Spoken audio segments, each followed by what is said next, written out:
Fala pessoal, tudo bem com vocês? E aí, estão se adaptando à nova rotina das aulas interativas? Legal! Nossa aula mudou de dia, ao invés da sexta-feira, agora nossa aula é na quarta-feira. Mas isso não muda o fato de você pegar o seu caderno para a gente começar a nossa aula. Legal? Vamos lá? Muito bem, na semana passada nós falamos sobre os imigrantes. Visitamos o Museu do Imigrante através do Google Art and Culture. Espero que você tenha gostado da nossa visita. E nós falamos muito dos imigrantes, por quê? Porque o nosso país é um país cheio de imigrantes. Aqui em São Paulo, por exemplo, a gente tem a colônia nipo-brasileira. Para vocês terem uma ideia, a colônia nipo-brasileira é a maior concentração de japoneses fora do Japão que existe no mundo. Quem aqui já conheceu o bairro da Liberdade já deve ter visto um monte de nipos brasileiros, né? E hoje, não só nipos brasileiros do Japão, a gente tem uma colônia de coreanos muito grande e uma colônia de chineses aqui no Brasil também gigantesca. Isso acontece com o povo europeu também. A gente falou um pouquinho disso na aula passada, com a lei do embranquecimento surgida na década de 30 aqui no Brasil. E nós vemos, através da nossa visita lá no museu, a chegada de vários imigrantes europeus aqui, principalmente a colônia italiana, a colônia espanhola e a colônia alemã. Hoje nós vamos começar a falar sobre a quarta região daqui do Brasil, que é a região sul. Poxa, professor, mas por que a gente não está descendo do norte até o sul? A gente vai pular a região sudeste. Porque como a gente mora na região sudeste, eu deixei ela por último. Legal? Hoje nós vamos falar sobre a região sul, que é essa região que está aparecendo para você aí agora. Muito bem! A região sul é composta por 3 estados: o estado do Paraná, o estado de Santa Catarina e o estado do Rio Grande do Sul.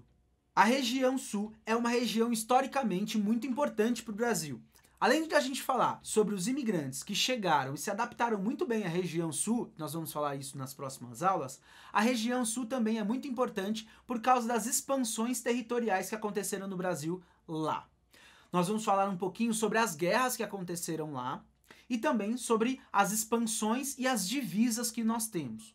Hoje eu quero falar um pouquinho sobre a origem desse lugar, porque antes de nós sermos Brasil, antes de nós sermos América Portuguesa, nós éramos um lugar ou um território ocupados pelos indígenas. E isso não era diferente na região sul.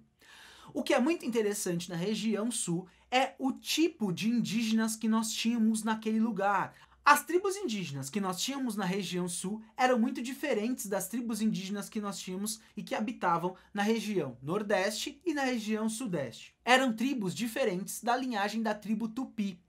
Nós temos aí, eu vou colocar para vocês, uma figura mostrando todas as nossas tribos e como elas eram distribuídas no litoral brasileiro. Então entrou aí, olha que legal.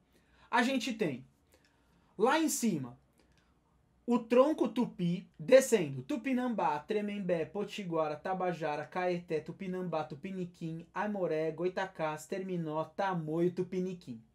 Até a região Tupiniquim nós temos o tronco Tupi. Aliás, Tupi, Tupinambás, Tupiniquins, Tremembés, Tupinambara eram todas tribos diferentes, mas que eram de todas da mesma linhagem, que era a linhagem Tupi. A partir da região sul, a gente tem ali os carijós e os charruas. Os carijós já começavam a ser da linhagem Guarani, e os charruas nem eram da linhagem Tupi e nem eram da linhagem Guarani, era uma linhagem diferente.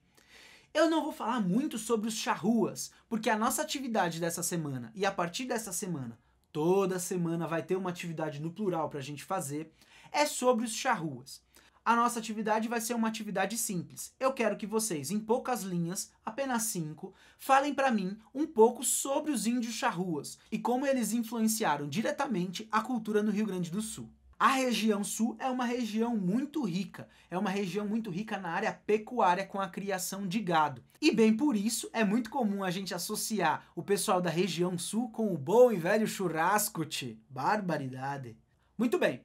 A nossa aula hoje é essa introdução sobre a região sul e na semana que vem a gente vai falar um pouquinho sobre a demografia, sobre a quantidade de pessoas que tem lá e sobre o PIB e como essa região é importante economicamente e culturalmente para o Brasil. Legal? Bom, espero que você tenha curtido. Não deixe de fazer a sua atividade essa semana, senão ela acumula com a atividade da semana que vem. Essas atividades vão servir para nosso processo de avaliação, tanto no segundo TRI quanto para o terceiro TRI. Legal? Então espero que vocês tenham gostado e espero vocês na semana que vem. Um abraço e fiquem bem!